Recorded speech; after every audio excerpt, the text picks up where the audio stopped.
نحمده ونصلي على رسوله الكريم أما بعد فأعوذ بالله من الشيطان الرجيم بسم الله الرحمن الرحيم قال تبارك وتعالى في القرآن المجيد والفرقان الحميد قد أفلح من تزكى وعن أبي هريرة رضي الله تعالى عنه قال قال رسول الله صلى الله عليه وسلم كل أمة معافى إلا المجاهرون صدق الله العلي العظيم وصدق رسوله النبي الكريم ونحن على ذلك من الشاهدين والشاكرين۔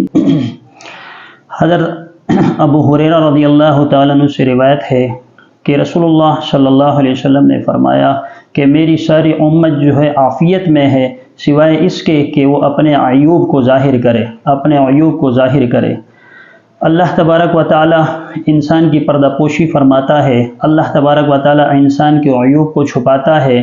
جب انسان ساری رات جو ہے برائیوں کے اندر مبتلا رہتا ہے، اللہ تبارک و تعالیٰ اس وقت اس پر عذاب مسلط نہیں کر دیتا، تو یہ اللہ تبارک و تعالیٰ کی طرف سے اس کی پردہ پوشی ہوئی۔ یعنی کوئی شخص گناہ کے اندر مبتلا ہے لیکن اللہ تبارک و تعالیٰ نے اس کے اوپر عذاب مسلط نہیں فرمایا، یعنی نہ اس پر زلزلہ آیا، نہ اس پر مکان کی چھت گری، اور نہ اسی طرح اور کوئی عذاب اس پر مسلط کیا گیا جس کی وجہ سے یا اس کی روح قبض ہو یا اسے اذیت کے اندر مبتلا کر دیا گیا ہو۔ جب اللہ نے اس کی پردہ پوشی فرما دی تو صبح کے وقت یہ شخص اٹھتا ہے اور اپنے اس گناہ کو لوگوں کے سامنے ظاہر کرتا ہے کہ فلاں میں نے کام کیا، فلاں طریقے سے میں نے اس عمل کو یوں کیا۔ اپنے گناہ کو ظاہر کرنا گویا کہ اپنے عیوب کو پاش کرنا ہے، اپنے عیبوں کو لوگوں کے سامنے بیان کرنا ہے۔ تو اپنے عیوب کو لوگوں کے سامنے ظاہر نہ کریں بلکہ اپنے عیوب کو چھپائیں۔ آپ کا معاملہ اللہ کے ساتھ ہے، جب کسی سے کوئی خطا ہو جائے، کوئی گناہ ہو جائے، کوئی جرم ہو جائے تو فوراً اللہ کی طرف رجوع کریں، اللہ سے معافی مانگیں اور اس پر شرمندگی کا اظہار کریں۔ اللہ تبارک و تعالیٰ کے سامنے عاجزی اور ان کی ساری کا معاملہ کریں گے تو اللہ تعالیٰ عافیت کا معاملہ فرمائیں گے، اللہ ان خطاؤں اور گناہوں کو معاف فرما دیں گے جو انسان سے سرزد ہوئے ہیں۔ حضرت عمر رضی اللہ تعالیٰ عنہ کے زمانے میں جب حضرت عمر رضی اللہ تعالیٰ عنہ نے دیکھا کہ ایک شخص ان کی خدمت میں حاضر ہوا کرتا ہے، حضرت عمر رضی اللہ تعالیٰ عنہ نے دیکھا کہ کچھ دنوں سے وہ شخص غائب ہے۔ حضرت عمر رضی اللہ تعالیٰ عنہ نے اس شخص کے بارے میں پوچھا کہ وہ فلاں بن فلاں کہاں ہے؟ تو ایک شخص نے کہا کہ وہ تو شراب پی رہا ہے اور مسلسل شراب کے نشے کے اندر مدہوش ہے۔ حضرت عمر رضی اللہ تعالیٰ کو بہت افسوس ہوا، آپ کو بڑا صدمہ پہنچا اور آپ نے اپنے منشی سے کہا کہ لکھو، تو لکھا گیا۔ حضرت عمر بن خطاب رضی اللہ تعالیٰ عنہ سلام علیک، فرمایا تم پر اللہ کی سلامتی ہو۔ اللہ تبارک و تعالیٰ جو وحدہ لا شریک ہے، اس کا کوئی شریک نہیں ہے، وہی سزا دینے والا ہے، وہی غفور رحیم ہے، وہی بخشنے والا ہے اور معافی عطا کرنے والا ہے، وہی سزاوار ہے، اور اسی کے سامنے کل قیامت کے دن لوٹائے جائیں گے۔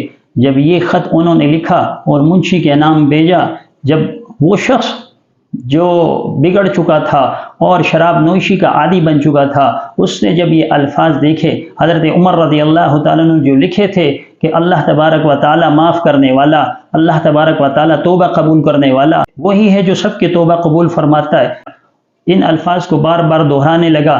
دوسری طرف حضرت عمر رضی اللہ تعالیٰ نے اپنے اصحاب سے کہا، اپنے ساتھیوں سے کہا کہ اپنے مسلمان بھائی کے لیے دعائیں مانگے کہ اللہ تعالیٰ اس کی بخشش کے دروازے کھول دیں۔ چنانچہ سب نے دعائیں مانگی اور ادھر وہ الفاظ دہراتا رہا کہ اللہ توبہ قبول کرنے والا ہے، بخشش کرنے والا ہے اور رحم کرنے والا ہے۔ ان الفاظ کو بار بار دہراتا رہا اور پھر سوچتا رہا کہ اللہ ہی کی طرف مجھے لوٹ کر جانا ہے۔ جب یہ الفاظ بار بار دہرانے لگا تو اس کی آنکھوں سے آنسو روا ہوئے، آنسو آنکھوں سے جاری ہوئے۔ چنانچہ انہوں نے توبہ کی، استغفار کی، اپنے گناہوں پر نادم ہوا۔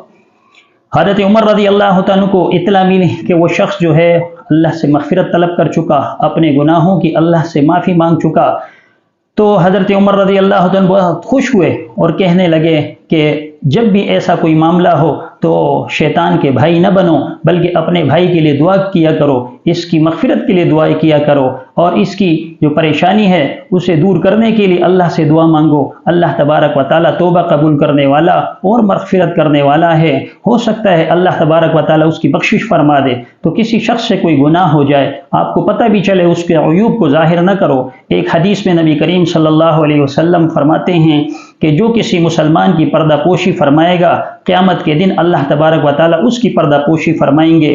لہٰذا ہر آدمی کی عیب کو ظاہر نہ کیا جائے۔